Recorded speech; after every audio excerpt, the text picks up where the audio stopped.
Hello guys, ഇന്ന് നമ്മുടെ ഒരു ചെറിയ അശ്രദ്ധ കാരണം ഉണ്ടായ ഒരു വലിയ നഷ്ടമാണ് കേട്ടോ അത്. നമ്മുടെ കുളത്തിലെ ഏറ്റവും വലിയ 3-5 ഫിലോപ്പീസ് ഉണ്ട്. അതിൽ ഒരാൾ ഡെഡായിട്ടുണ്ട്. സംഭവം നമ്മളിപ്പോൾ വെള്ളം അടിച്ചുകൊണ്ടിരിക്കുന്നേ ഉള്ളൂ കേട്ടോ.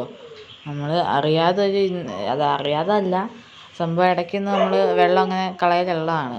കാരണം ഇത് അത്യാവശ്യം കുറേ മീനുണ്ടല്ലോ. അപ്പോൾ വേസ്റ്റൊക്കെ കൂടിയിട്ട് ഇടയ്ക്കിങ്ങനെ മീനുകളൊക്കെ പൊങ്ങി വരും. ആ ടൈമിൽ നമ്മളിങ്ങനെ വെള്ളം അടിച്ച് വിടലുള്ളതാണ്. പിന്നെ ഇന്ന് ഓസ്കാറിനൊക്കെ ഫീഡിന് വേണ്ടി നമ്മൾ കുറച്ച് ഗപ്പീനെയും പിടിക്കണമായിരുന്നു. അപ്പം അതിനുവേണ്ടി നമ്മൾ കുറച്ച് വെള്ളം അടിച്ചു വിട്ടായിരുന്നു. അത് നിറച്ചില്ല. ഇന്നലെയാണ് വെള്ളം അടിച്ചിട്ടത്, തിരിച്ചടിച്ചിട്ടില്ല. അപ്പം അതിൻ്റെയാണെന്ന് തോന്നുന്നു. ഒരാൾ ചത്തു. കുറേ പേരിങ്ങനെ പൊങ്ങി നിൽക്കുന്നുണ്ടായിരുന്നു. അപ്പോൾ അത്യാവശ്യം നല്ല സൈസുള്ള ഒരാളാണ് കേട്ടോ. കണ്ടിട്ടൊരു മെയിലിനെ പോലെയാണ് ഇരിക്കുന്നത്. അതിന് അത്യാവശ്യം എടുക്കാനൊക്കെ കുഴപ്പമില്ലാത്തൊരു നല്ല വെയിറ്റ് ഉണ്ട് കേട്ടോ. ഇതിനാണ് ആൾ. അത്യാവശ്യം നല്ല അടിപൊളി കളറൊക്കെ വെച്ചാണ്. കൂട്ടത്തിൽ ഏറ്റവും സൈസുള്ളമാരാണിട്ടത്. നമ്മൾ ഇത്രയും വലിയൊരു മീനായതുകൊണ്ട് നമ്മൾ ഇതിൽ നിന്ന് അളന്ന് നോക്കും. അത് നമ്മുടെ ഒരു കാര്യമാണ്. നമ്മൾ ഇതുവരെ അങ്ങനെ നോക്കിയിട്ടില്ല.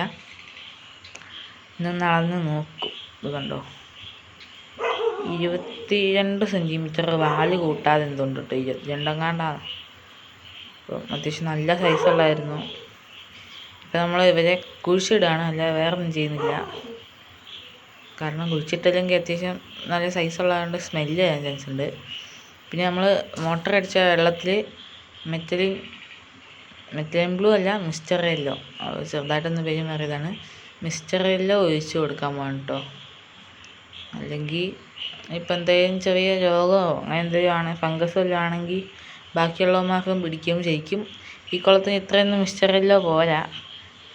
കാരണം അത്യാവശ്യം നല്ല ഡീപ്പായിട്ടുണ്ടല്ലോ കുളം. അടിയിലേക്ക് കുറേ ഉണ്ട് ആഴം. അപ്പം അതുകൊണ്ട് നമ്മൾ ഇത്രയാണ് തൽക്കാലത്തേന് വയ്ക്കുന്നത്. വെള്ളം ഒന്ന് ജസ്റ്റ് ആ സാധനമൊക്കെ ഒന്ന് കലക്കി വിടുന്നുണ്ട് കേട്ടോ. ഇപ്പോൾ ഇതാണ് അവസ്ഥ. നമ്മൾ റെഡ് ഫിലോപ്പിനെ ഇട്ട എല്ലാവരും തന്നെ ഇപ്പോൾ തീറ്റ ഞാൻ തുടങ്ങിയത് കേട്ടോ. അവിടെ ഒരു ഓവർഫ്ലോ ഒക്കെ ഉണ്ട്. അതിൽ കൂടെ ഈ വെള്ളം നിറഞ്ഞു കഴിഞ്ഞാൽ അതിൽ കൂടെ പൊക്കോളും. ഗ്രീനൊക്കെ ഇട്ട് വെച്ചിട്ടുണ്ട് കേട്ടോ.